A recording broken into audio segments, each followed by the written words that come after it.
The views and opinions expressed by the program host do not necessarily state or reflect the official views and position of Sunshine Radio DZR 1026 Manila, Suarosug Media Corporation, and Sunshine Media Network International.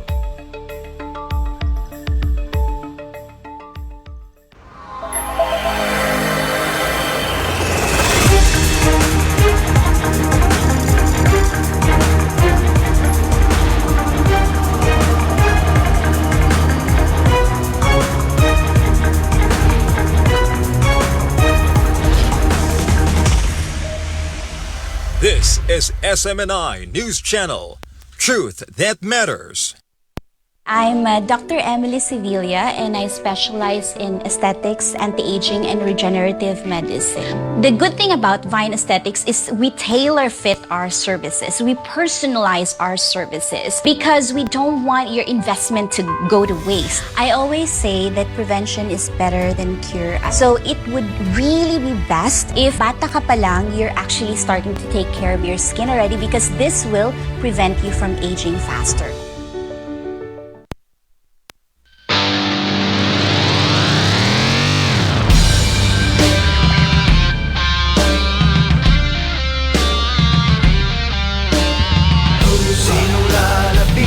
Sa problema mong ligan, sagot sa katanungan, Pinoy Legal Minds. Sinong kaagapay, harapin ang katarungan, batas sa justisya sa Pinoy Legal Minds. Pinoy Legal Minds.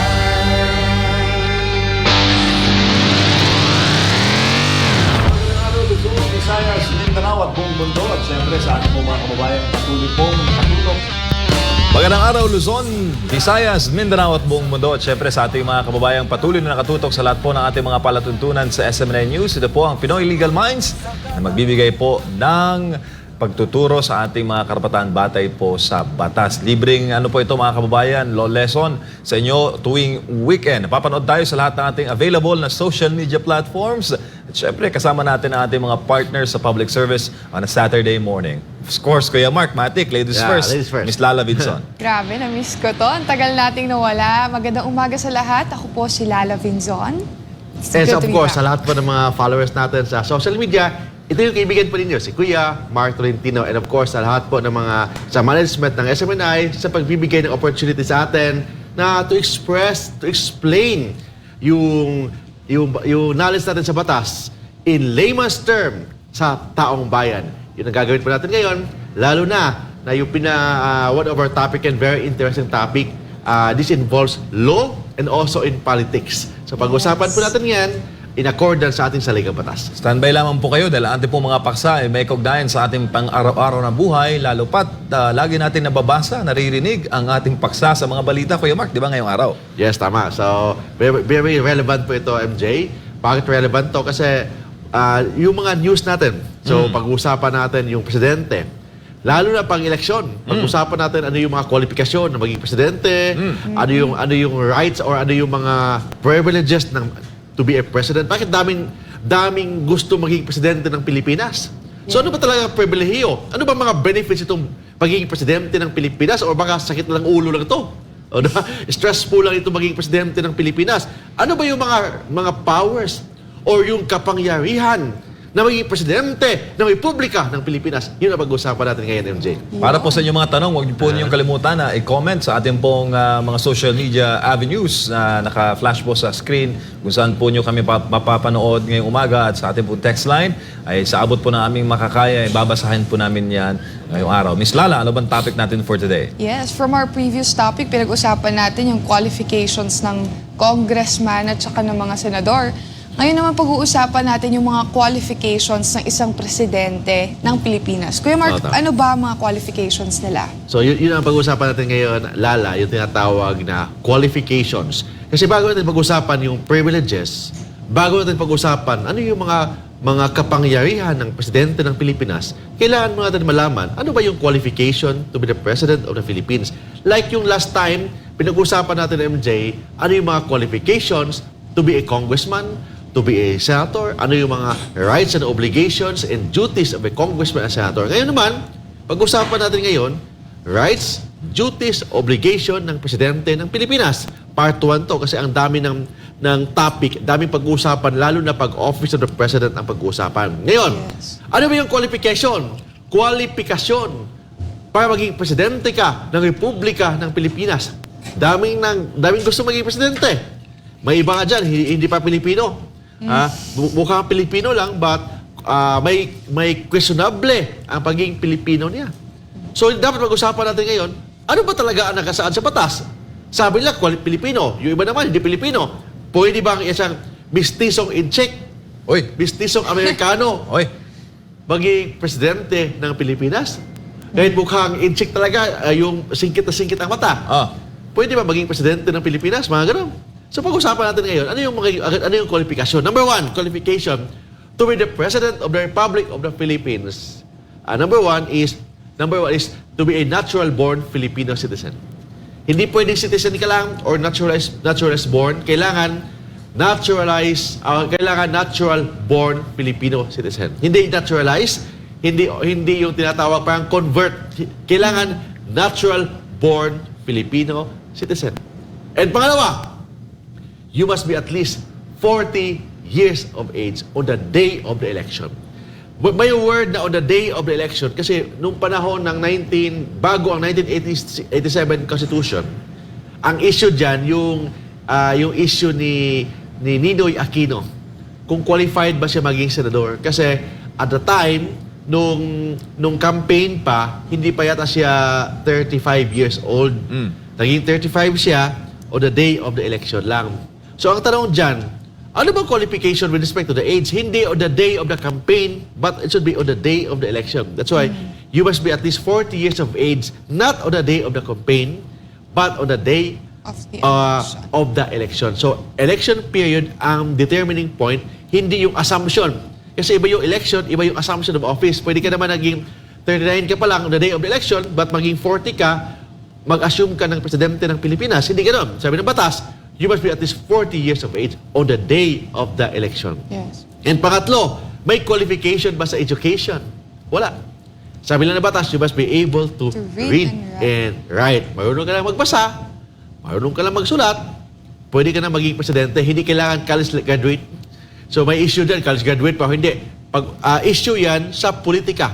Political question yan na pag-usapan ng mga taong bayan kung qualified ba ang isang college graduate, lawyer, college dropout na maging presidente. Kasi pag batas ang pag-usapan, ang requirement ng batas, you must be able to read and write. And yung pang-apat, MJ, may tinatawag tayo, you must be a registered voter. Kung hindi ka botante, hindi ka maging kwalipikado na maging presidente ng Pilipinas.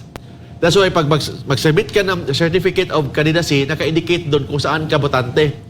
Kasi kailangan i-check doon kung botante ka ba o hindi.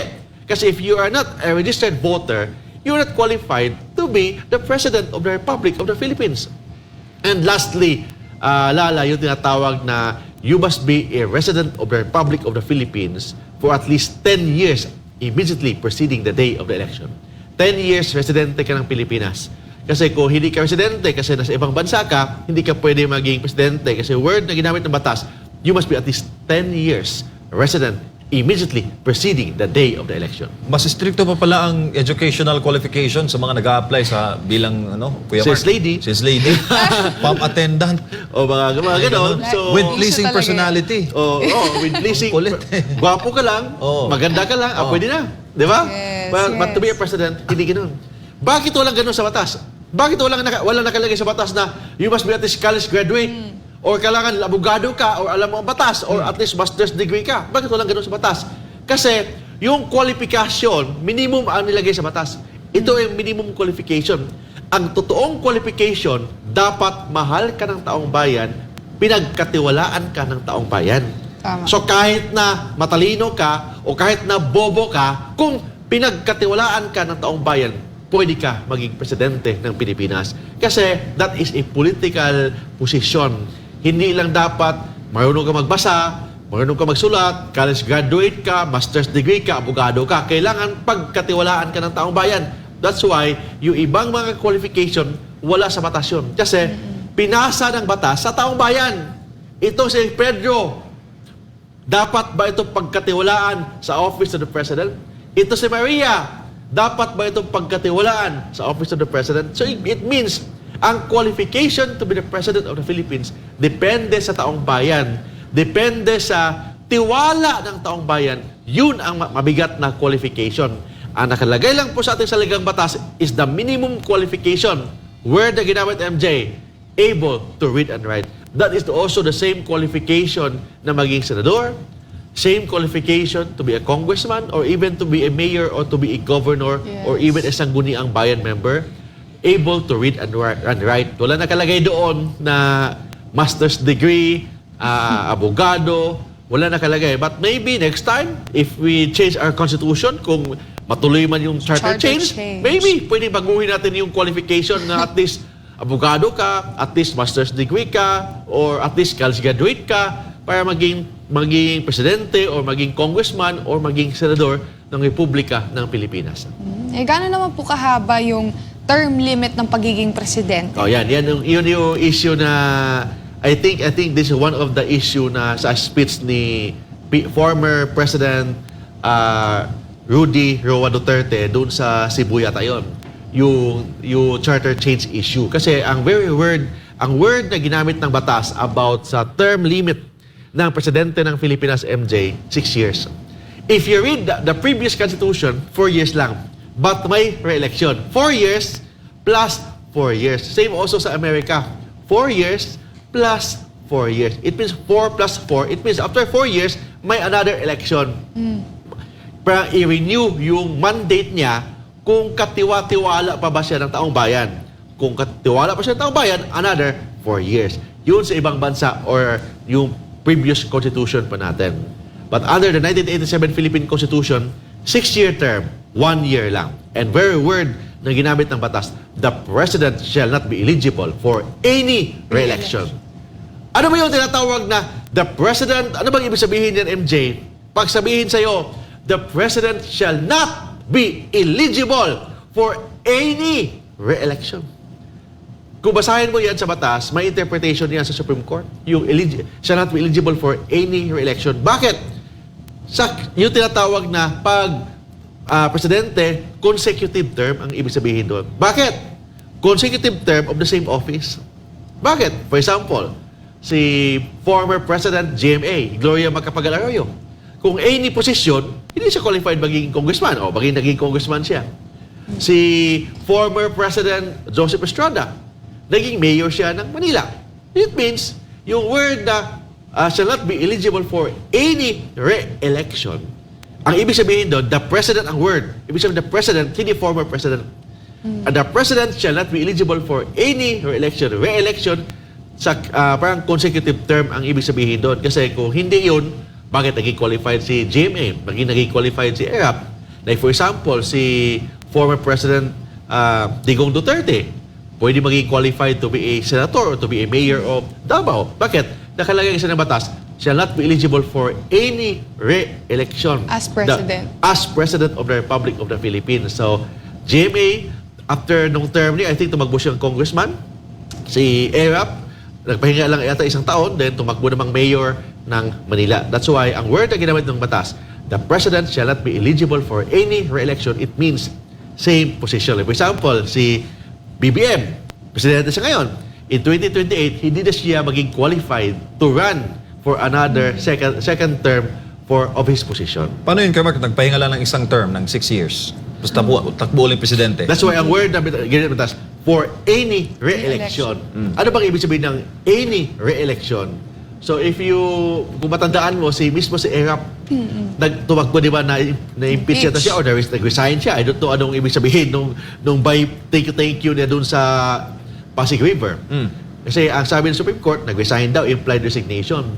But may iba namang mga constitutionalist na sabi na hindi daw implied resignation yan. Pero hindi natin pag-usapan yung resignation or natanggal siya si ERAP. Ang sabi dyan, bakit siya naging qualified pa rin na tumakbo ng presidente ng Pilipinas? I think in 2010, tumakbo pa rin siyang presidente ng Pilipinas. But unfortunately, natalo siya ni former President Benigno Ninoy Aquino. But if you read the second sentence of that provision ng ating saligang batas, sabi doon, any person who assumed the office of the President and served for more than 4 years shall not be qualified to run for that position. For example, let's see, this is only situational. Nag-resign si BBM. Tapos si Vice President Sara naging presidente.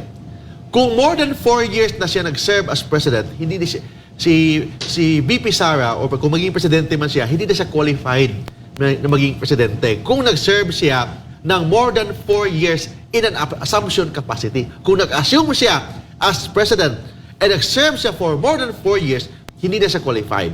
But how about GMA? Bakit siya nakatagbo ng second term? That's why 9 years si GMA. Kasi nung nag-assume siya, nung nag-resign or na-impeach si former President Joseph Estrada, less than 4 years yung pag-serve niya ng term na unexpired term of A.R. Estrada. That's why she is qualified to run for president kasi less than 4 years. But pag more than 4 years, you cannot anymore eligible to run for president. May jurisprudence yan ka, Mark? Yung That is not 4 years. jurisprudence, that is a constitutional provision.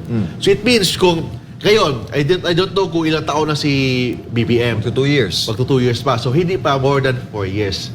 So pag example, mag-assume siya. Granting, this is only situational. Kung mag-assume siya, hindi na pwedeng tatakbo si VP Sara as president in 2028. Kung mag-assume siya ay nag-serve siya ng more than 4 years as president, kung nag-assume siya ngayon.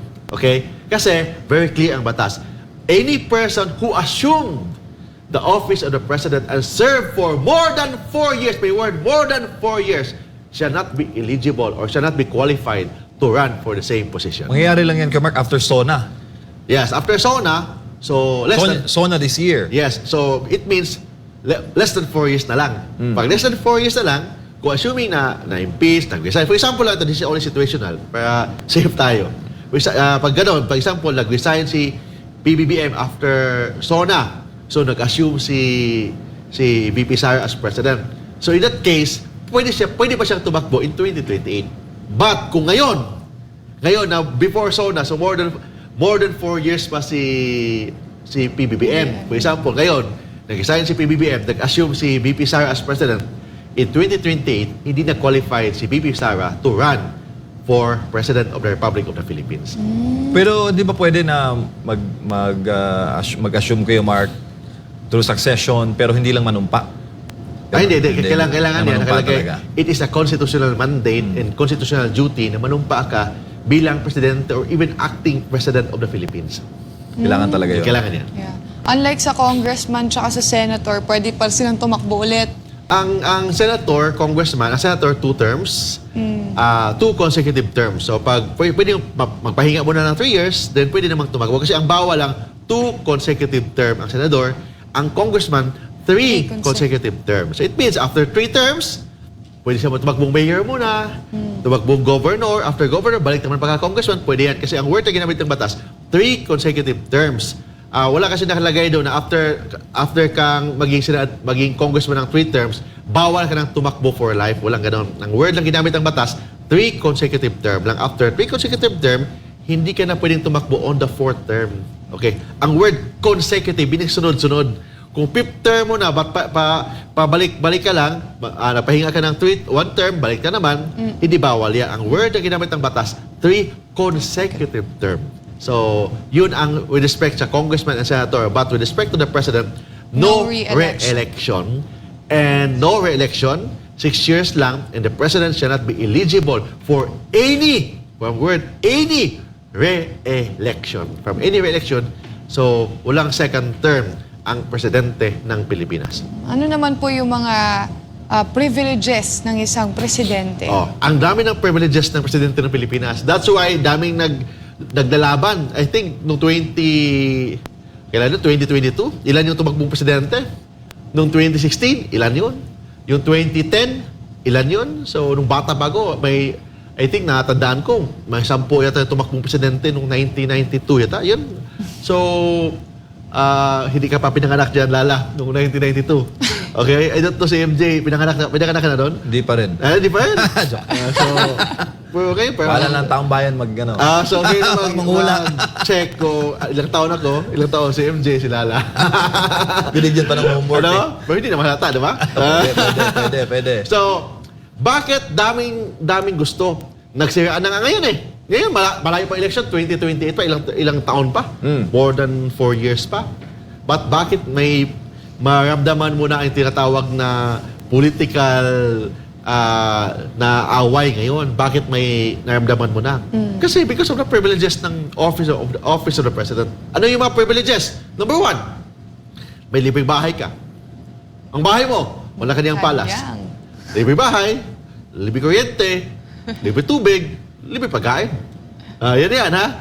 Ba't hindi lang sa Malacanang Palace dyan sa may San Miguel sa Manila, may Malacanang of the South, may Malacanang of the North. Yun yan. So it means may official residence ang presidente ng Pilipinas.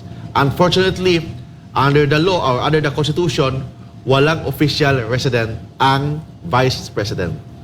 Dati, nung panahon yata ni VP Binay, doon sa Coconut Palace yata yun, but that is not an official resident. Kung hindi, I think, accommodation yun.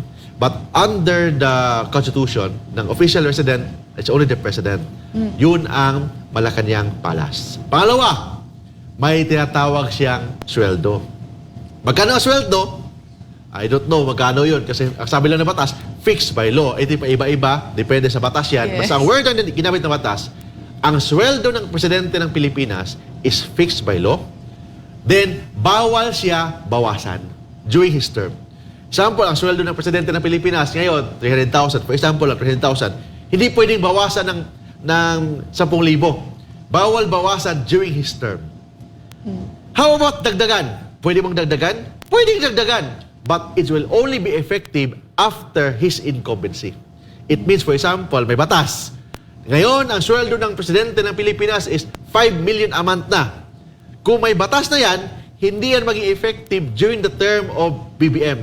Maging effective yan after the next, kung sino man maging next president, maging effective yan. It means, ang sweldo ng Presidente ng Pilipinas, fixed by law, bawal bawasan, pwedeng dagdagan. But kung dagdagan man, hindi maging effective during his term. It will only be effective sa next president na. Yun ang sinabi ng batas with respect sa sweldo ng presidente. And lastly, may tinatawag tayong presidential immunity from suit. What do you mean by presidential immunity from suit? Hindi pwedeng idemanda ang presidente ng Pilipinas during his incumbency.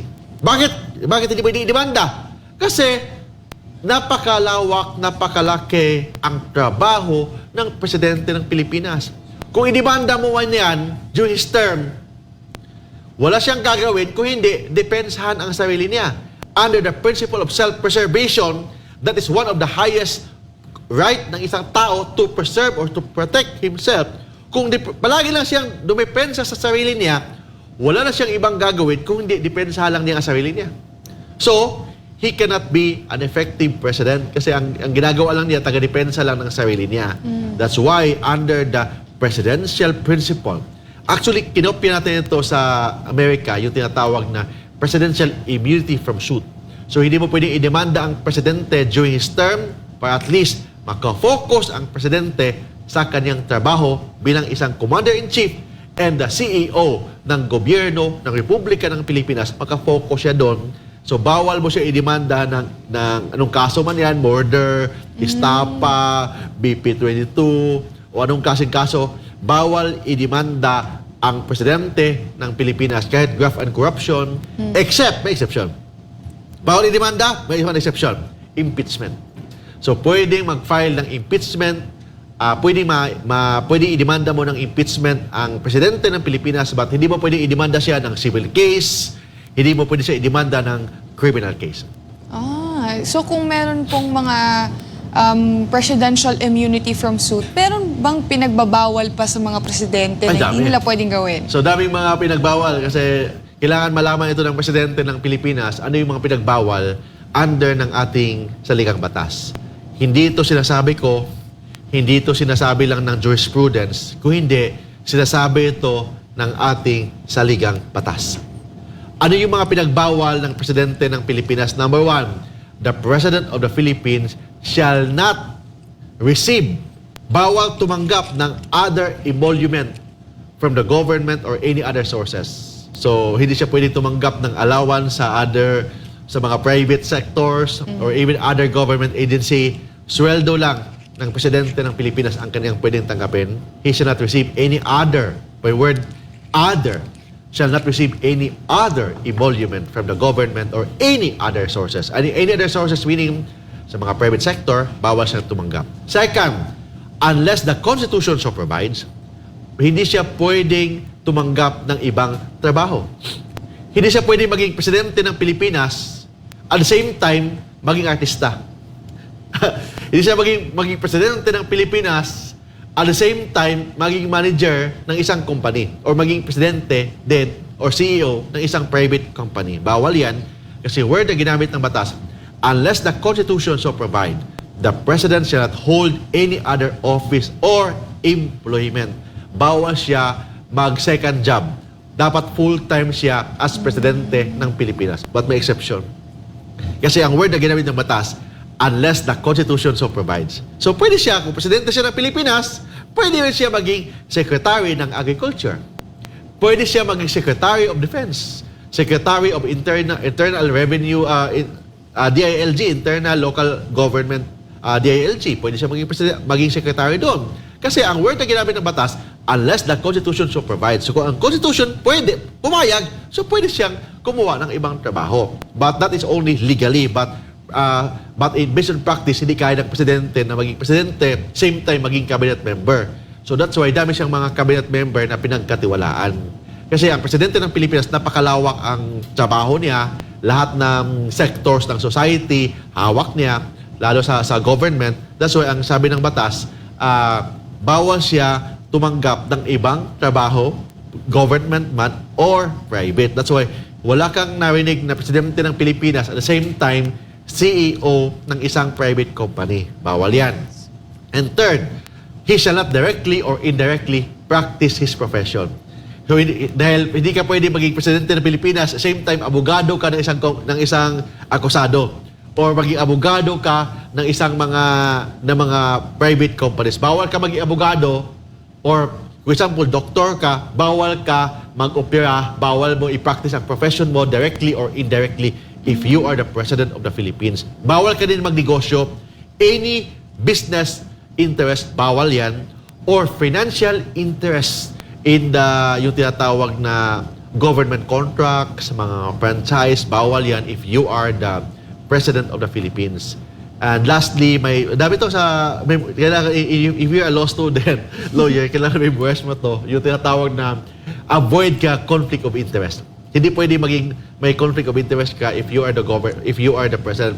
Ibig sabihin, hindi pwede presidente ka, same time, may interest ka pala sa isang government contracts. Bawal yan kasi parang graft and corruption yan. And lastly, ito pinaka-importante, bawal ang presidente ng Pilipinas na i-appoint ang kanyang asawa or ang kanyang relatives up to 4th civil degree of consanguinity or affinity. Bawal yung i-appoint sa any government institution, government-owned or controlled corporation ang asawa or relatives ng presidente ng Pilipinas up to 4th civil degree of consanguinity or affinity. Kasi sabi ko nga, ang office of the president is based on trust and confidence. So kailangan may certain limitation. Otherwise, maging family corporation na ang ating gobyerno.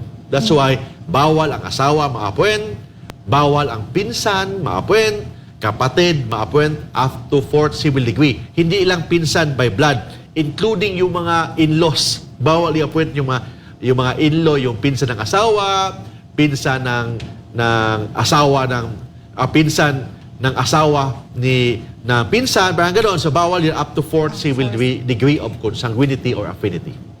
Yun ang mga pinagbawal if you want to be ng presidente ng Republika ng Pilipinas. Bawal din ba kayo, Mark, na may mag-decide in behalf sa presidente? O dapat lahat ng mga bagay-bagay ay ang presidente talaga ang mag-decide? The final say is the president. But may tinatawag tayong alter ego principle. Kasi alter ego principle, ang sinasabi ng cabinet member, yun din ang sinasabi ng presidente. Alter ego principle yun. So but that refers only to the cabinet members. Yung si cabinet members, ina-appoint at dumaan po sa proseso sa appointment, yung tinatawag na confirmation by the Commission on Appointment. Hindi pwede mag-decide ang asawa, pinsan, kapatid, bawal yan kasi we are not a family, the government is not a family corporation. Maybe the pinsan, asawa, kapatid can give suggestion. Wala nang problema yan kasi Filipino culture tayo eh. Pwede mag-suggest, magbulong, but the final say is the President of the Republic of the Philippines. The one who will decide is the President of the Republic of the Philippines. Pwedeng mag-decide ang presidente through his alter ego. Kasi sa daming lawak, sa napakalawak ng posisyon ng presidente, hindi na kaya lahat na lang siya mag-decide. Anong kulay ng building na yan? Kausapin mo pang presidente. Anong design ng building na yan? Kausapin mo pang presidente. Anong polisiya sa smuggling? Anong polisiya sa terrorism? Pwede na i-delegate na niya sa Secretary of Defense, i-delegate na niya sa DILG, i-delegate na niya sa AFP, or sa Chief of Police, pwede niyang i-delegate na yun. Kasi napakalawak yun ang principle ng alter ego. But the alter ego refers only to the official family. Kasi official family, cabinet members, it doesn't refer to the wife or to the cousin, to the brother, or to the sister. Right. Ano naman ba? Ano mo lalala? Mag-premo naman tayo. Wala. Dahil, siyempre, interesting ang topic natin. May mga tanong sa ating mga kababayan. Standby lamang po kayo mga kababayan. Magbabalik po ang Pinoy Legal Mind. Pinoy Legal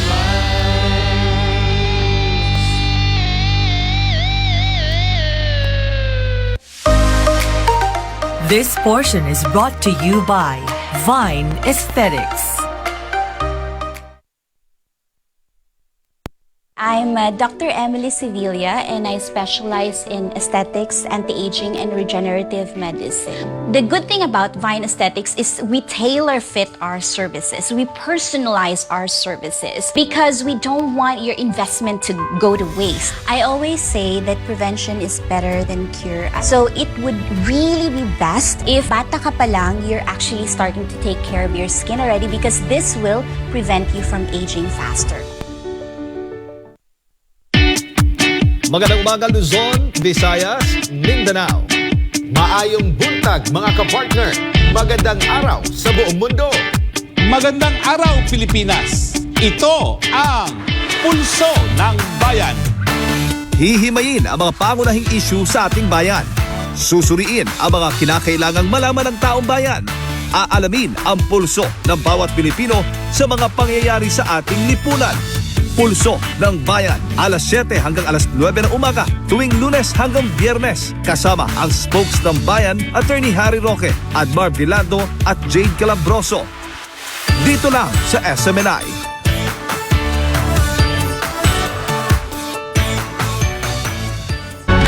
Welcome to SMNI. You're watching Business and Politics. I'm Dante Klinkang. Today's world can be described by the acronym VUCA, which stands for volatile, uncertain, complex and ambiguous. And yet, being immobilized by fear is not an option. How will captains of industry navigate the course ahead?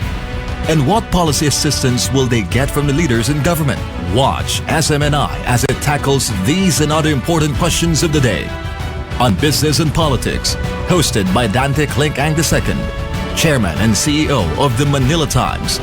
New episodes featuring corporate and political leaders air every Saturday. Prime time at 7 p.m.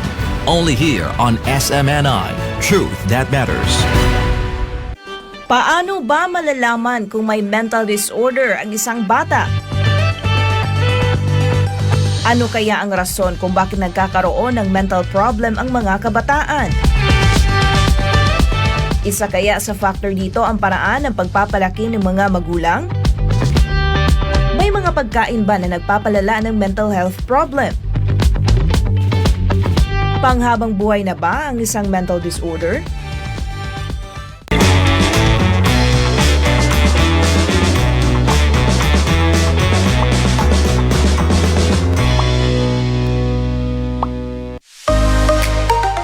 This portion is brought to you by Vine Aesthetics. I'm Dr. Emily Sevilla, and I specialize in aesthetics, anti-aging, and regenerative medicine. The good thing about Vine Aesthetics is we tailor fit our services. We personalize our services because we don't want your investment to go to waste. I always say that prevention is better than cure. So it would really be best if bata ka pa lang, you're actually starting to take care of your skin already, because this will prevent you from aging faster.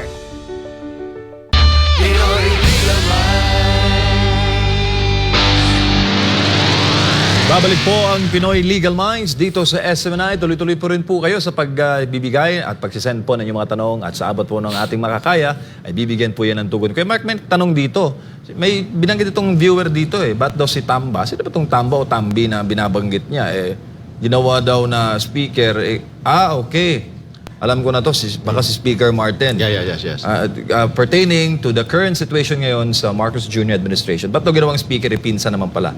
Yung pagiging speaker naman is elected naman yan. Hindi naman appointed yan. So elected by sa lahat po ng mga congressman, so inelect yun. So maybe the president can endorse a speaker, but yung nag-elect sa kanya, hindi presidente, based on law, but yung mga congressman. So hindi yan covered sa appointment authority ng presidente ng Pilipinas. Kuya Mark, ano naman po yung mangyayari kung bakante ang posisyon ng isang presidente? Dalawang klaseng bakante. May tinatawag na permanent vacancy, may tinatawag na temporary vacancy. Ang permanent vacancy, like for example, patay ang presidente, natanggal or na-impeach, nagkasakit, na malubha, physically incapable to perform his function, na parang ganon. So, permanent vacancy. Pag nawala yun, natanggal ang presidente or namatay or na-impeach, for example, ang vice president will become president. Yun yan. The vice president will become president pag ganon ang nangyari. Paano naman kung permanent vacancy naman ang dalawa? Meaning, ang presidente nagkasakit, nawala, including the vice president nagkasakit, nawala, na-impeach, for example. So who will become the president or the vice president? Sabi ng batas, the Senate president will be the president in an acting capacity, and the Speaker of the House of Representatives, sila ang maging acting president and vice president. Acting lang until the next president will be qualified and elected. So there will be a special election. So acting mo ng capacity nila, pag nawala ang presidente and vice president, ang Senate President and the Speaker of the House shall assume in an acting capacity as President and Vice President. Paano naman pag temporary? Kasi temporary, if the President write a written declaration to the Senate President or to the Speaker of the House na hindi niya kayang gampanan ang kanyang obligasyon bilang Presidente ng Pilipinas, the Vice President will assume in an acting capacity. Or, for example, majority of all the members of the Cabinet sumulat sa Senate President and to the Speaker of the House of Representatives na hindi kaya gampanan ng Presidente ang kanyang obligasyon bilang Presidente ng Pilipinas, so the Vice President will assume in an acting capacity as President. And until after the President, kung sumulat ang mga Presidente na hindi totoo yung sinasabi ng mga cabinet members ko, kaya kong gampanan. So, dalawang issue. So, sino ang masusunod? Yung sinasabi ng mga majority ng cabinet or yung Presidente? Kung kaya bang gampanan ng Presidente ang kanyang tungkulin bilang isang Presidente ng Pilipinas. In that case, the Congress will be the one to decide. By a vote of 2/3 of all its members voting separately, sila ang magde-decide kung kaya pa gampanan ang obligasyon ng Presidente ng Pilipinas. Kung kaya pa, so ang Presidente will continue to serve as President. Kung hindi kaya, the Vice President will assume in an acting capacity as President of the Republic of the Philippines. Paano naman po pag parehong bakante yung posisyon ng President tapos Vice President? Kung bakante yung dalawa, so maging acting muna si Senate President and as President and the Speaker of the House as Vice President in an acting capacity. And they will call for a special election. Special election not earlier than 45 days from the call and not later than 60 days.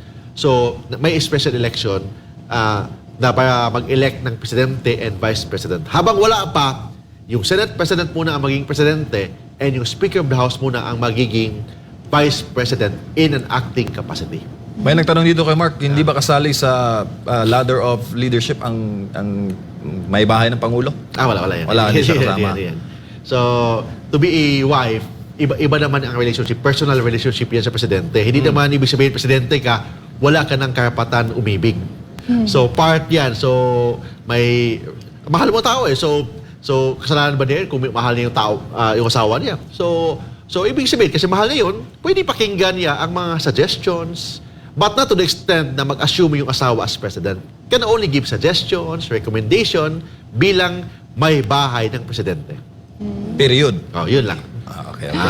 Pwede po bang palitan ang qualification kay Mark? Sa YouTube ito, nagtatanong ng pagiging isang presidente. Pwede palitan through a charter change. Pwede palitan yan. Kuya Mark, nakita naman natin yung obligasyon ng Congress. They have the impeachment power. Ano naman yung constitutional duty ng isang congressman or yung Congress sa vacancy ng presidente o vice president? Constitutional duty nila na magtawag ng special session kung bakante ang presidente and vice president. For example, biglang of course, example lang to. Example na wala. Yung nagka-cross airplano silang dalawa sakay, nawala sila. Hindi na alam kung saan na yung presidente and vice president. So, sino ang mamamahala sa ating government? So, constitutional duty ng Congress na magtawag ng special session. Ang gagawin nila, they will decide when will be the special election for president and vice president, not earlier than 45 days, not later than 60 days of such call. Kailangan magtawag talaga ng special election kung bakante ang president, office of the president, and office of the vice president. Ano naman po yung mga qualifications ng isang bising presidente? So, yung maging vice presidente, Lala, MJ, same also ng qualification ng presidente. First, natural-born Filipino citizen, hindi pwede foreigner, natural-born Filipino citizen. At least 40 years of age on the day of the election. At least 40 years old. Hindi pwede yung mga bata pa, basta at least 40. Mga 30, 20s, hindi ba pwede yan? 40 ang sinabi ng batas on the day of the election. Able to read and write, marunong magbasa, marunong magsulat, okay na yan. Or botante and resident of the Philippines for at least 10 years. Bakit? Sabi ko kanina, yung ibang qualification, pinasa ng ating saligang batas sa taong bayan. Kayo ang mag-decide kung gusto niyo ba abogado, gusto niyo ba artista, gusto niyo ba ekonomista, gusto niyo ba negosyante. Ang ibang qualification, pinasa ng ating saligang batas sa taong bayan. And ang taong bayan ang mag-decide kung sino ang magiging presidente. Itong sinabi ng ating saligang batas, minimum qualification lang yan. But may iba pang qualification, depende na yan sa tiwala ng taong bayan kung sino ang magiging presidente o vice president. Ano naman po yung mga mangyayari pag bakante naman yung posisyon ng isang vice president? Nangyari yan, MJ. Yung bakante ang office of the vice president. Nangyari yan. Panahon ni, di ba, na nag-resign si President Estrada. So, si GMA naging presidente for more than 3 years. Naging presidente siya. So, bakante ang vice president. So, sino maging vice president? Sabi ng batas, the president shall nominate from the Senate or from the House of Representatives to act as his or her vice president. So, in that case, si GMA, dinominate niya si Senator Ginggona as the Vice President. Pagkatapos, si Vice President Ginggona naging Vice President siya after na-confirm yung kanyang nomination by the majority of all the senators and majority of all the congressmen voting separately. Doon pa lang na-confirm. Then doon nag-assume siya as Vice President. Si VP Ginggona po ba ay noon ang Senate President? Hindi. Hindi. Ordinary senator siya noon. But siya yata ang na kinuha kasi alam mo na pag Vice President ka, based sa kultura ng Pilipinas, mostly may threat ang presidente sa Vice President. Bakit threat? Nakalagay sa atin sa ligang batas. Kung mawala siya ang papalit eh. So kahit na magkasama, may konting silosan, may feeling hindi ka safe, hindi ka secured sa Vice President mo. That's why ang kinuha yata ni GMA yung retireable na senator. So kinuha niya si Ginggona as Vice President, but hindi automatic na maging Vice President. Kailangan mo nang i-confirm ang kanyang nomination ng majority of all the senators and majority of all the congressmen. Yun. Balik tayo ulit sa President since na-cover natin kanina yung duties, responsibilities, yung immunity, and as well as the privileges, ano naman ang power of the President? Ang power ng presidente, ang dami. That's why daming gusto maging presidente ng Pilipinas kahit daw masakit ang ulo, stressful ang trabaho. Ano yung maging powers ng presidente? Number 1, executive power. Number 2, appointment power. Mag-appoint ng mga kabinete, undersecretary, mga directors, mga USEC, mga ASEC, mga ganon. Yun. Mga even justices ng Supreme Court, appointment power ng presidente ng Pilipinas yan. Yung tinatawag na control power. May control siya sa lahat ng mga bureaucracy, departments ng ating gobyerno, control power. Nasa presidente yan. May tinatawag din siyang military power because the president is the commander-in-chief of the armed forces of the Philippines. Yung tinatawag na military power, may power siya to declare martial law and to suspend the privilege of the writ of habeas corpus. And another power ng presidente, yung tinatawag na pardoning power. For example, na-convict ka na, pwede kang i-pardon ng presidente ng Pilipinas. Nangyari yun, yung na-convict si President Erap, na pardon siya ni GMA. So yun yan. So other naman, may mga na-pardon na hindi naman na balita. Yun yan, power ng presidente. Pag final conviction na, hindi na na-appeal or on appeal, pwede nang i-pardon ng presidente ng Pilipinas. May tinatawag din na yung borrowing power ng presidente. Mag-borrow siya o utang siya, mag-loan siya sa ibang mga bansa. That's why yung presidente palaging pumunta sa ibang bansa, umiikot sa ibang bansa. Yun ang borrowing power ng presidente, including diplomatic power, as he is the chief ambassador of the Republic of the Philippines. So, mapunta siya doon, diplomatic power ng presidente yan, budgetary power.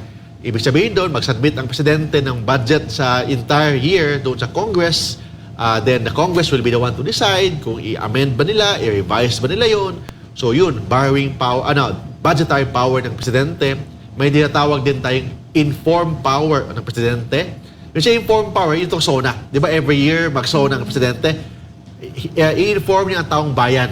Inform niya ano yung mga nangyayari sa ating government, anong plano niya, anong ayaw niya, anong polisiya niya. So yun, power to inform ng ating presidente. Of course, marami pang mga power na hindi nakalagay sa ating saligang batas, nakalagay sa ating batas at sa ating tradisyon. Yun ang mga powers ng ating presidente or yung tinatawag na mga kapangyarihan ng presidente ng Republika ng Pilipinas. Kuya Mark, you mentioned executive power. Ano yung executive power ng presidente? Ito yung tinatawag kasi ito yung separation of power tayo, Lala. Ang executive power is the one who will implement and administer law. That's why minsan may conflict yan sa legislative kasi ang legislative power is just to make law. To make law, gagawa ng batas. That's why conduct investigation in aid of legislation. Iba kasi ang prosecutory power. Prosecutory power is under yan ng executive department. It means ang executive department through the Department of Justice, yun lang ang may prosecutory power. Also to implement the law, yung mga batas natin, ang nag-implement doon, ang executive department. So kasama doon ang mga cabinet members, kasama doon ang other government agencies. So yun ang tinatawag na executive department or executive power, the power to implement and administer law. Power yan ng presidente ng Republika ng Pilipinas. Unlike sa mga senators or congressman, ang trabaho naman nila, tagagawa ng batas. Ang Supreme Court, taga-interpret ng batas. So, yun ang pagkakaiba ng executive department, legislative department, and the judicial department. May nagtatanong, Kuya Mark, ang presidente daw ngayon, magpa-vlog din, vlogger din. Vlogger. Oo, tapos presidente din, sabi mo, dapat wala siyang ibang trabaho. Yung pagiging vlogger, maybe in the performance of his function as president. Kasi di ba nakalagay sa sarili batas, power of the president includes informed power. Maybe inform niya anong mga programa niya, anong mga polisiya niya through vlogging. Pwede yan. Kasi word na ginamit ng batas, the president has informed power. Pwede siya maging government communicator. He will talk in behalf of the government, ano yung mga polisiya niya, anong mga plano niya, anong ayaw niya, informed power. It means pwede maging vlogger ang presidente ng Pilipinas. Ano naman po yung... Linaw yan. Di ba? Yes. Ano naman po yung pagkakaiba ng temporary and permanent appointment. O, di ba, Lala, may power to appoint ang presidente. Yes. So dapat malaman natin, ano yung temporary appointment and permanent appointment? Ang permanent appointment, binigay lang yun sa mga taong eligible. Hindi eligible bachelor, ha? Eligible. Kasi eligible, pasado ka sa civil service, pasado ka sa mga career executive board, abogado ka, or doktor ka, or board passer ka, or graduate ka ng cum laude, eligible ka. Pagkatapos, pag in-appoint ka for permanent position, you are protected by a constitutional guarantee of security of tenure. Kasi security of tenure, hindi ka pwedeng basta-basta tanggalin without due process. Ang temporary appointment naman, ibibigay yun sa mga hindi eligible. Or kahit eligible, pwedeng temporary muna. So ano ibig sabihin ng temporary appointment? Pwede kang tanggalin anytime. So the appointment can be revoked with or without reason, with or without cause. Pwede kang tanggalin kasi nga yung appointment mo hindi pa protected by the constitutional guarantee of security of tenure. Kuya Mark, may caller tayo mula diyan sa Cagayan de Oro City sa Mindanao. Si Carlo Iway may tanong po hinggil sa trabaho ng isang presidente. Carlo, may buntag. Nasa linya si Attorney Mark Tolentino. May buntag, attorney, and to Ms. Dana and to yung KMJ. Ano ba yung trabaho talaga ng office ng President, mismo ng Office of the President, pati sa foreign policy at ito pang mga kakailanganing domestic issues ng ating bansa? Attorney. Ang trabaho ng Presidente ng Pilipinas is Chief Executor of all the laws of the land. Siya ang taga-implement ng batas ng Pilipinas. So, that's why ang gumagawa ng batas ang mga congressman, mga senator, siya ang taga-implement ng batas. That's why ang ginagawa niya, gagawa siya ng mga polisiya through sa SONA. Tapos pag gagawa siya ng polisiya, kailangan may batas na gagawin based on his policy. Then pag may batas na, i-implement niya ang batas ng Pilipinas. Yun talaga ang trabaho ng Presidente ng Pilipinas as may executive power. It means the one to implement and administer the law. But that is only one sa kaniyang kapangyarihan bilang ama ng bayan. At the same time po ba, kung may mental health issue, dapat din pang ipaalam sa taong bayan ito ng Pangulo? I cannot get that. Ano, MJ? Kung may mental health issue ba? Yung mental health issue ng Presidente, that's why nakalagay po sa ating saligang batas na ang health situation ng ating Presidente, kailangan open to the public yan. Kasi nga, ama siya ng taong bayan, siya ang implementer ng batas, dapat alam ng taong bayan kung may sakit siya o hindi. That is a constitutional right ng taong bayan na malaman ang kanyang health issues. Salamat po, Attorney Mark. Thank you. Thank you. Yan po si Carlo Iway diyan sa Cagayan de Oro City. May tanong pa rito kay Mark. Attorney Mark, nagbabago po ba ang sahod? Mukhang nasagot nyo na po ito kanina. Sahod ng isang presidente. Alright. Yun. Since we're talking about the appointments, ano naman po ang pagkakaiba ng regular at ang ad interim appointment? Oh, ito yung common ito, MJ, yung regular ad interim appointment sa mga cabinet members, mga secretary, ganon. Ang regular appointment is an appointment made by the President while Congress is in session. Pag ang mga congressman or mga senador nag-session, i-appoint ka ng Presidente ng Pilipinas and it shall take effect only upon approval of the appointment. That's why, ang ginagawa ng Presidente, mag-nominate muna. Mag-nominate muna, tapos kailangan i-approve yan ng Commission on Appointment para maging full-fledged secretary siya. So, yun ang tinatawag na regular appointment is an appointment given by the President while Congress is in session. And yung appointment na yan maging valid kung approved by the Commission on Appointment. Ang ad interim appointment naman, iba yun. Di ba, narinig natin ad interim appointment. Ang ad interim appointment is an appointment given by the President while Congress is not in session. So, wala in session kasi naka-adjourn ang Congress. Appointment given by the President while Congress is not in session. But this time, it shall take effect immediately. So, hindi na hihintayin yung approval ng Commission on Appointment. It shall take effect immediately until after denied by the Commission on Appointment or adjournment of the next session. That's why, if you remember, I think may mga cabinet members tayo last time, I think si Tulfo yata yun, I forgot yung isang Tulfo sa DSWD, hindi na-actionan ng Commission on Appointment, nag-adjourn na So impliedly, denied. So ang ginagawa, I think, na-reappoint siya. Na-reappoint. Yes. Yun ang ibig sabihin ng ad interim appointment. Ad interim appointment is an appointment given by the President while Congress is not in session. It shall take effect immediately until denied or no action given by the Commission on Appointment until after the adjournment of the next session. Ano naman yung appointment process ng isang presidente? May step yan. May step ang appointment process. Una, i-nominate. Hindi, actually, pag ang gagawin ng presidente, hindi ito appoint. Ang unang gagawin niya is nomination muna. I-nominate niya. For example, Juan de la Cruz, ikaw maging Secretary of Justice. Nominate.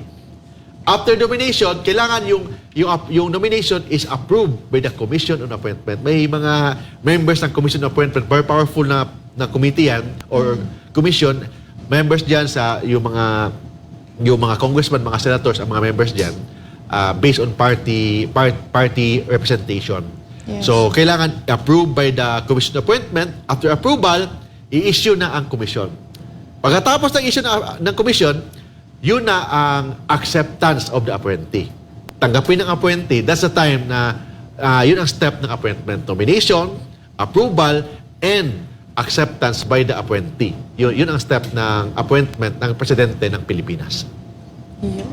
Kay Mark, may tanong dito, pagdating sa paggawa ng batas, hanggang saan po ba ang sakop ng paggawa ng Presidente ng executive orders, EO? Yung mga EO na yan, MJ, actually, yung mga EO, mga administrative orders is based on a law. Dapat may batas na basihan kasi nga walang legislative power ang presidente. Maybe before, if you remember, may mga presidential decrees before kasi nung panahon ni Marcos Sr., siya ang executive, siya din ang legislative. That's why may mga batas pa, may mga presidential decrees na batas pa rin until now.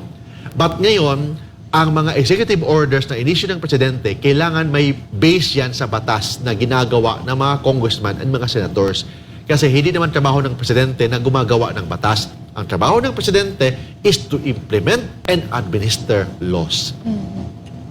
Kasi mayroon, Kuya Mark, na iba, yung EO parang mas mabigat pa sa batas, di ba? Sino susundin? EO o ang batas? Kung may conflict sa EO and the law will prevail. Yes. But in case there's a conflict between the law and the Constitution will prevail. That's why, minsan yung mga batas na ginagawa ng mga congressman, mga senators, dineclare ng Supreme Court as unconstitutional. Pag dineclare ng Supreme Court as unconstitutional yan, hindi ibig sabihin na mas powerful or mas supreme ang Supreme Court over the Congress. Ang ibig sabihin lang doon, mas supreme ang ating saligang batas over Congress. That's why palagi natin, yun ang mga proteksyon ng ating mga karapatan. For example, may mga pag-aabuso sa ating government, ang protection natin is ang ating saligang batas. Ano yun na basic protection ng ating saligang batas? Yung Bill of Rights, basic protection dyan, yung tinatawag na Due Process Clause, Equal Protection Clause. Pag dinimanda ka na hindi pa lang finally convicted ka, may tinatawag na if you're the accused, you are presumed innocent until proven guilty beyond reasonable doubt. You have the right of fair and public trial. You have the right to hire an independent and competent lawyer. So yun ang mga right mo. Protected yan and guaranteed yan ng ating saligang batas laban sa mga pang-abuso ng ating gobyerno. Thank you, Kuya Mark. May tanong dito. Alam po natin na ang asawa ng magiging Pangulo ay automatic na magiging First Lady. Ang tanong ko po, pwede po bang hindi ang asawa ng Pangulo ang First Lady? Isa lang maging asawa mo. Di ba? Hindi pwedeng, for example, kung ikaw ang presidente, hindi naman pwedeng diktahan ka ng taong bayan kung sino ang mahalin mo. Package na yan.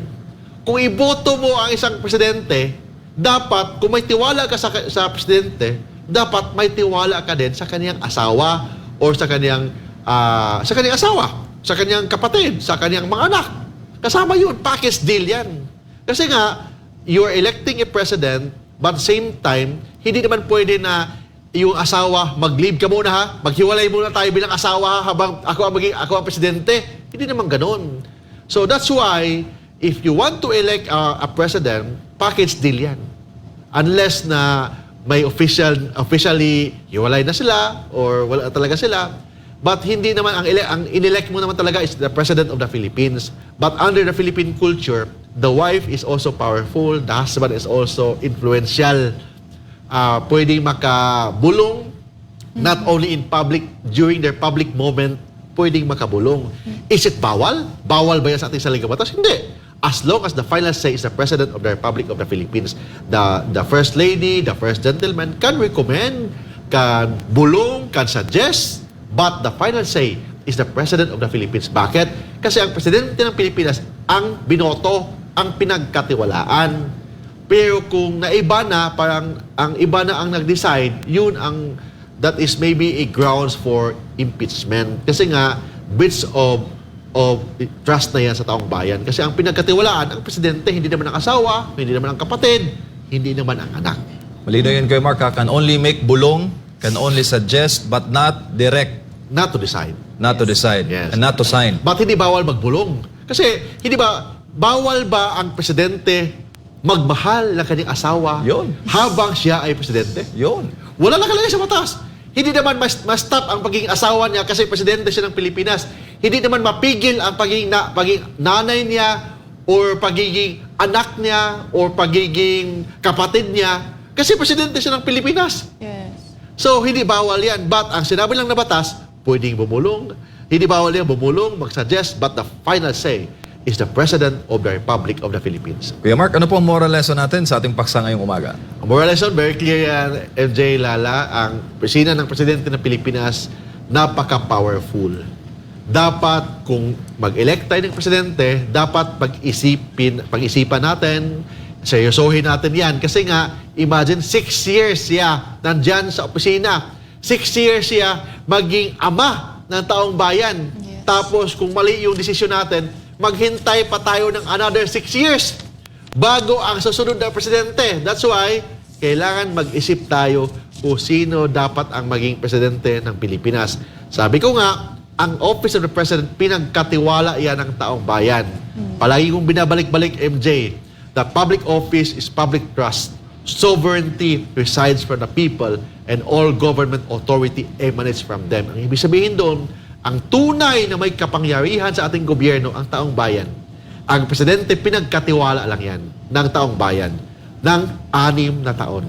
That's why, kasi 6 na taon yan, dapat mag-isip-isip tayo sino ang maging Presidente ng Pilipinas. Kasi kung hindi, magkamali tayo, okay lang kung asawa, alam mo bang asawa, magkamali ka sa pag-ibig mo, pwede kayo maghiwalay. Bukas sa bukas. Kasi walang term ang pagiging asawa. As long as mahal yung isa't isa, yun. But ang Presidente, may term, 6 years. Kailangan kang masanay sa kanya, 6 years. Iba, di ba? Ang 6 years is too short for a good president, but too long for a bad president.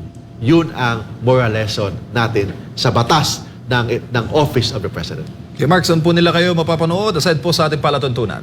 For more legal advice, you can follow me sa Facebook page natin sa facebook.com/Mark Tolentino Law, youtube.com/Mark Tolentino Law Blog. Sa TikTok, hanapin nyo lang po, Kuya Mark Tolentino and Rumble, Pinoy Legal Minds. You can also call me sa mobile number natin sa 0968-881-1912, 0917-329-5353. Ito yung kaibigan po ninyo, si Kuya Mark Tolentino. Miss Lala, baka may mga concert ka dyan at mga gig at ano pang mga schedule. Saan nila kayo susundan? Nako, for more updates about me, you can follow me on my Instagram, Facebook, YouTube, and Twitter at Lala Finzon lang lahat. Alright, maraming salamat sa management ng SMNI sa pagkakataon na binigay para tayo maging kabahagi ng lingguhang public service program ang Pinoy Legal Minds na nagbibigay po ng mga pag-aaral patungkol po sa karapatan nating lahat batay sa batas. Next week po ulit, same time, same station. Ito po ang Pinoy Legal Minds.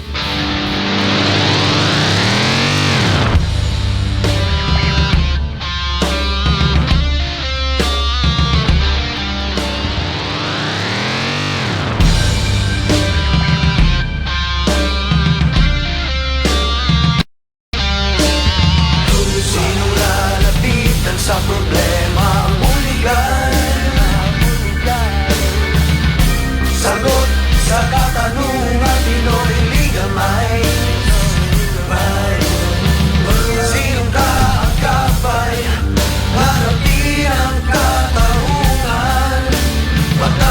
justisya sa Pinoy Legal Minds. Pinoy Legal Minds.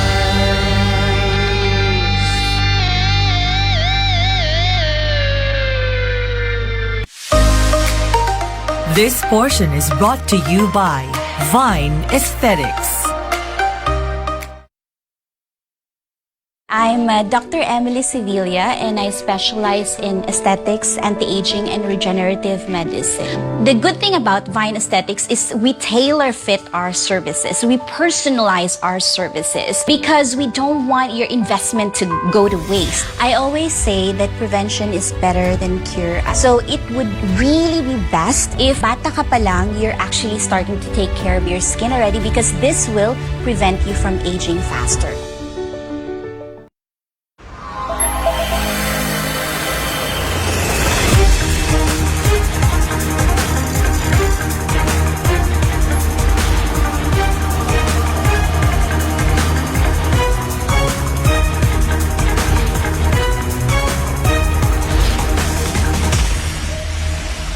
This is SMNI News Channel. Truth that matters.